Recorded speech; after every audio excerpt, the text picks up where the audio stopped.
While still being called wife, I was slowly erased. I wasn't replaced. I'm not sharing this because something exploded. Nothing dramatic happened. There was no affair I could prove, no shouting matches, no goodbye speech. We lived in the same house, slept in the same bed, shared the same routines. But one day I realized something had changed. Not in him, in me. I stopped feeling chosen, and that's when I understood this story wasn't about being left, it was about being forgotten while still present. Nothing broke loudly. That's why it took me so long to notice.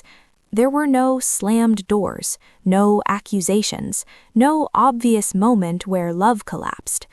Our life continued the way it always had, quiet, predictable, intact.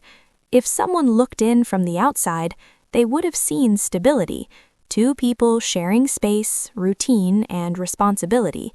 But stability can hide absence. He still lived in the same house, still slept beside me, still used the word wife when introducing me. Yet the way he saw me had changed.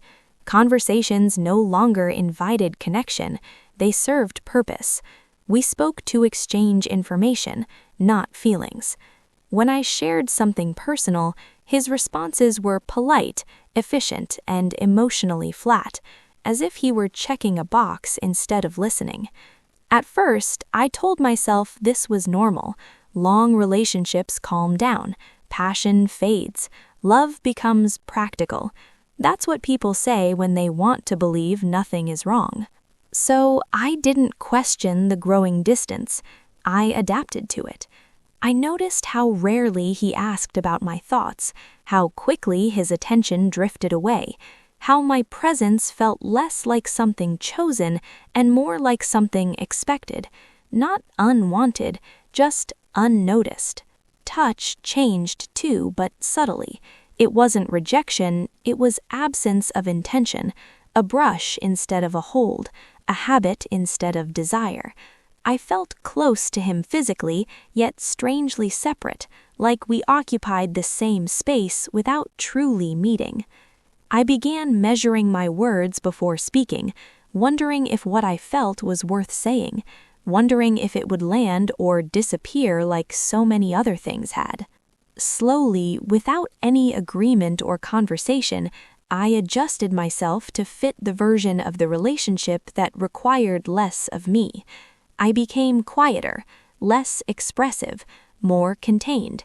Not because he asked to change, but because being fully present where you aren't fully received starts to hurt. The most unsettling part wasn't that something was missing, it was that nothing demanded to be fixed. There was no conflict to resolve, no reason to leave, just a gradual realization settling in. I wasn't being pushed out. I was being erased, gently, consistently, while still standing in the same place. At some point, I stopped reacting. Not because things stopped hurting, but because reacting felt pointless. Whenever I tried to express what I felt, the response was the same: calm, neutral, dismissive without being cruel. He wasn't arguing, he wasn't denying, he was simply unavailable. If I said I felt distant from him, he'd say he was stressed. If I said I missed how we used to talk, he'd say nothing had changed. No anger, no confrontation, just a quiet closing of the door. So I adjusted again. I told myself that understanding was love, that patience was maturity, that strong people didn't need constant reassurance. I began translating my pain into something easier for him to live with: silence. I learned when to let things go before they became conversations. I learned how to swallow words right before they left my mouth. I learned how to smile in moments where honesty would have made the room uncomfortable. I started rehearsing sentences in my head, then discarding them, not because they weren't true, but because they felt inconvenient. The strangest part was how normal it started to feel.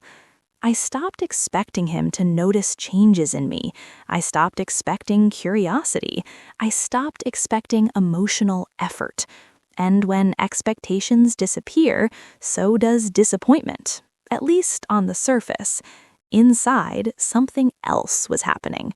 I was becoming smaller to survive the relationship. I didn't ask for attention anymore. I didn't initiate deeper conversations. I didn't question the absence of warmth. I told myself this was what long marriages looked like, that intensity was for the early years, that comfort mattered more than connection.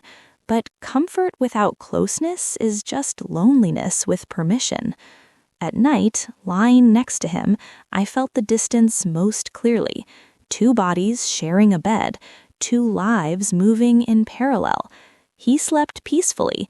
I stayed awake, wondering when I had stopped feeling like a partner and started feeling like background presence.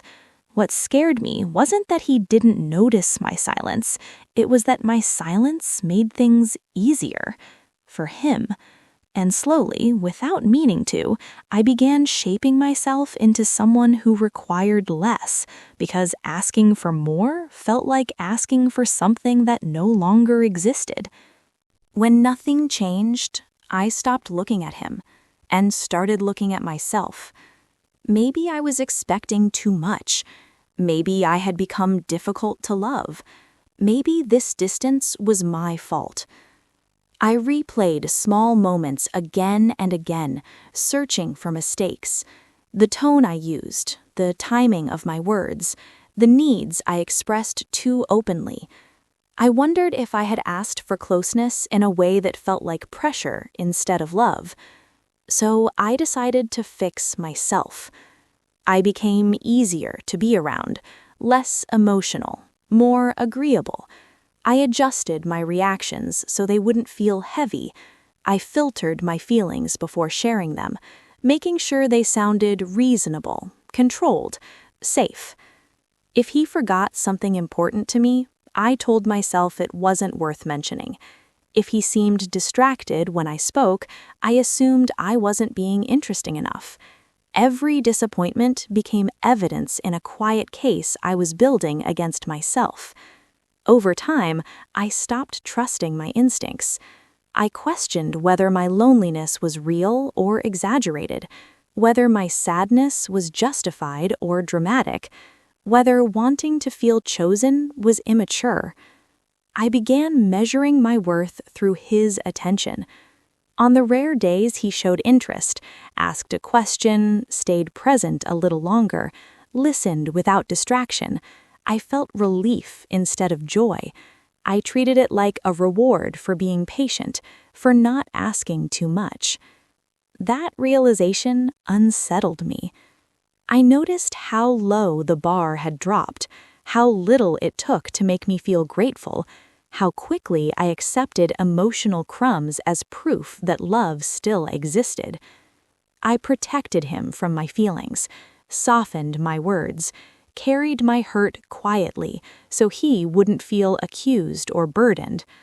I convinced myself this was kindness, but kindness that costs you your voice isn't kindness, it's self-erasure. The most painful truth wasn't that he didn't see me clearly anymore. It was that I had started seeing myself the same way he did, optional, excessive, easily ignored. And somewhere along the way, I lost something fundamental. Not the relationship, my sense of value within it. The realization didn't arrive as a breakdown. There were no tears, no confrontation, no dramatic decision. It came quietly, the way truth often does when you've been avoiding it for too long.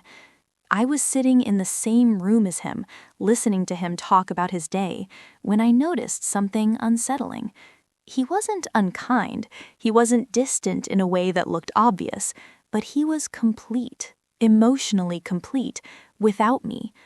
My presence didn't add anything, and my absence wouldn't take anything away. That's when it finally clicked. I wasn't unhappy because the relationship was failing. I was unhappy because I was alone inside it.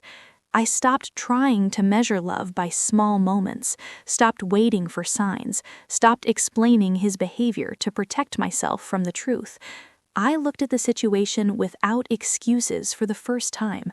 He wasn't confused, he wasn't struggling, he wasn't unaware. He was comfortable, and comfort had come at my expense. I saw how much of myself I had folded away to keep the peace, how often I had chosen silence over honesty, adjustment over connection, not because I was weak, but because I believed love required endurance. But love isn't supposed to require you to disappear. I realized I had been present in every practical way, supportive, loyal, consistent, while being absent from my own life. I had stayed where I was no longer emotionally included, telling myself that staying was proof of commitment. It wasn't. It was fear. Fear of disruption, fear of being wrong, fear of admitting that something meaningful had ended without officially ending. The clarity didn't give me answers about what to do next. It gave me something more important: permission. Permission to stop minimizing myself. Permission to trust what I felt without justification. Permission to acknowledge that being chosen matters. I understood then that the deepest loss wasn't the relationship changing. It was how long I had accepted being unseen. And for the first time, instead of asking, "Why doesn't he love me the same way?" I asked a different question. Why did I stay where I no longer existed? If this story felt familiar, it's because a lot of people live it quietly. They don't get cheated on, they don't get abandoned, they just slowly disappear in relationships that still look normal from the outside. If you've ever felt unseen while still being committed, if you've ever questioned your worth because someone stopped choosing you, this channel is for you. These stories aren't here to tell you what to do. They're here to help you recognize what you're feeling before you convince yourself it doesn't matter. If this video made you pause, reflect, or feel understood, take a second to subscribe. Not for notifications, not for algorithms, but because you deserve spaces that don't minimize your emotions or ask you to stay silent to keep the peace. More stories are coming, stories about quiet heartbreaks, emotional clarity, and the moments we finally stop blaming ourselves. If you don't want to feel alone in thoughts you've never said out loud, this channel is for you. Subscribe.